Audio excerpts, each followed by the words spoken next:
শ্রী বৃন্দাবন ধাম, যেখানে ৫,০০০ বছর পূর্বে ভগবান শ্রীকৃষ্ণ লীলাবিলাস করতেন।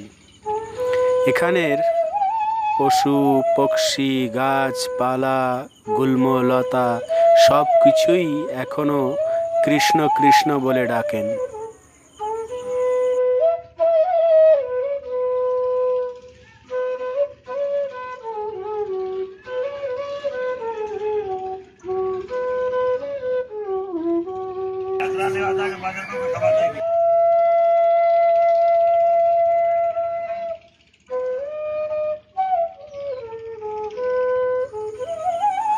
মথুরা থেকে শুরু করে গোকুল, বৃন্দাবন, বর্ষানা, রাধাকুণ্ড, শ্যামকুণ্ড, গিরিগোবর্ধন সম্পূর্ণ পরিক্রমা করতে না কম করে ১৫ দিনের ব্যাপার। তবে বহু ভক্তরা এখানে মাসের পরে মাস থেকে যাত্রা এবং পরিক্রমা সম্পন্ন করে থাকেন।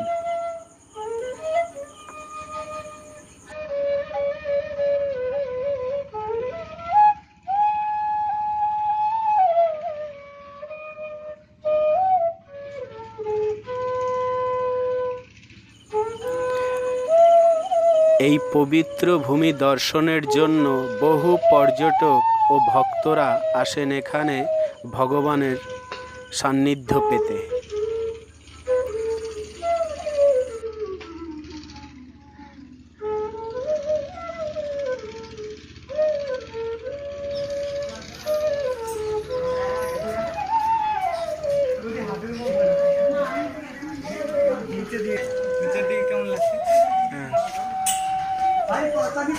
ভক্তরা বলে থাকেন রাধারানীর কৃপা না হলে নাকি এখানে আসা যায় না।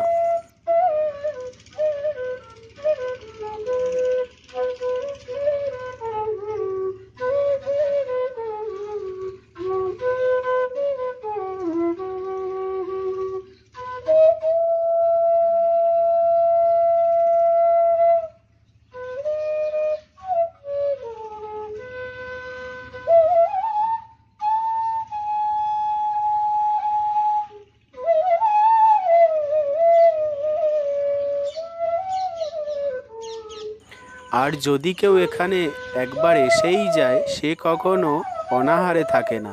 তাই প্রচুর শস্যের, অন্নের ক্ষেত রয়েছে চারিদিক জুড়ে।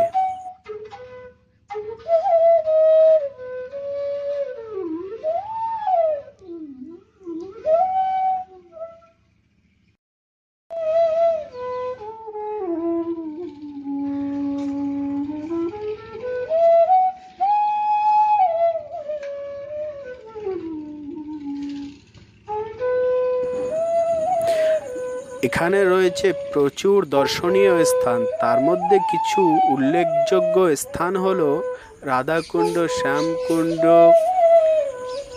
বর্ষানা রাধারানীর বাড়ি, গোকুল কৃষ্ণের জন্মস্থান, কংসের কারাগার, যমুনা ঘাট, মথুরা নগরী ইত্যাদি।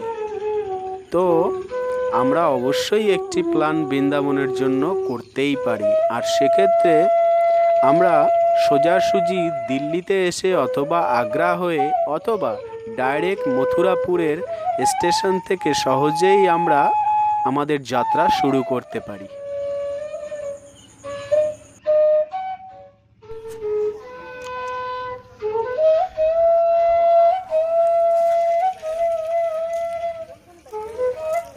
ও ফুল শুনতে